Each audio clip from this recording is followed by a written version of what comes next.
Now to a 7 Action News exclusive. Believe it or not, people across Metro Detroit are using ride sharing to get to the emergency room. They say calling Uber and Lyft gets them to the hospital faster than calling 911. We spoke to one man who needed to get to Sinai Grace, so he made multiple calls and said Uber beat the ambulance. Skipping the 911 calls is a growing trend right now, but health professionals warn it comes with big risks. 7 Action News reporter Simon Shayket shows us why some say they are willing to take that chance.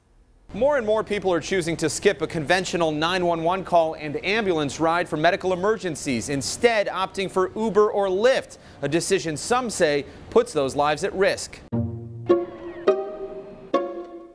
I need a ride, and they was the fastest one that came. Michael Smith recalls the panic he felt as he experienced a medical emergency. With no time to spare, the Detroiter says he grabbed the phone and started dialing. I called Check a Cab. I called Uber. I called 911. If the first one comes, the first one taking me to the hospital, and they was there first. They meant the popular ride-sharing service Uber. Well, I was doing it because I had a medical emergency. They was there within 8 minutes, and I was like going in and out of consciousness, you know. He was keeping me up. Michael says his Uber driver even went an extra step to get him help after he arrived. He ran in there and got somebody to help. Data shows Michael is among a growing crowd of people making the same choice. As mentioned in a recent New York Times report about ambulance use declining around the country, Uber's entry into a city typically reduces ambulance calls by 7%.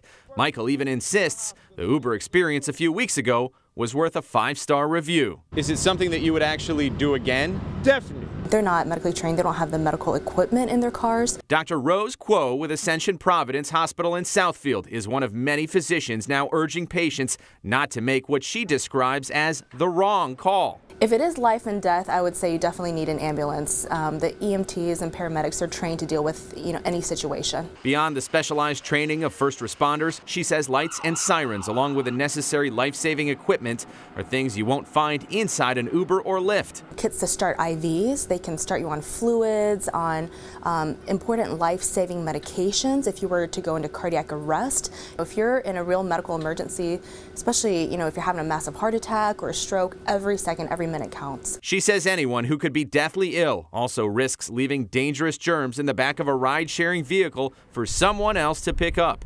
That said, Dr. Kuo admits the cost of an ambulance ride is on the minds of many patients these days, prompting more and more to take a chance with lower-cost transportation. If you don't have insurance, and so I think people mostly do it probably for a financial reason, and Uber is a great way of transportation, but it's just probably not the best way to get to the ER.